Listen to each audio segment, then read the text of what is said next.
mugabo dutangiranye mva amagambo Maybe I was. ariko ko naratunguye nanjye umve jambo kurindi gasobanukirwa You think you know someone just because you've been through shit together. ntabwo ugomba kuvuga ngo umuntu uramuzi kubera ibyo mwanyuranyemo Together. cyangwa se ngo nuko mwakuranye But to actually know what's going on in the person's head, kuko ntabwo wamenya ibyo umuntu aba atekereza mu mutwe we their heart, cyangwa umutima wafitemo ndavuga you can't know that. ntabwo wabimenya hey You can't. ntibishoboka aya magambo muyumve dutangiranye Like with me, I mean, people think that they know me kimwe nanjye abantu bakeka ko banzi because they've been to a show, kubera ko nagiye muri show nkabasetsa banzi nk'umukomediye banzi nka rutura but they don't know what I did to get here.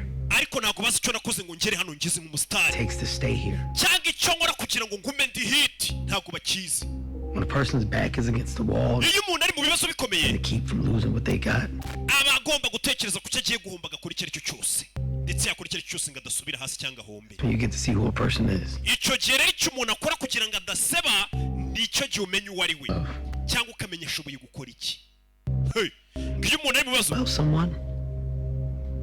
Well, then maybe ibyo bintu barabonye ku muntu maybe then you can say that you know. aho niwe ushobora kuvuga ngo umuntu uramuzi nimba warabonye umuntu ari mu bibazo by'amafaranga cyangwa ibindi byose ibyo ari byose ikintu yakoze nibwo umenya ko umuzi umve Maybe you wouldn't want to.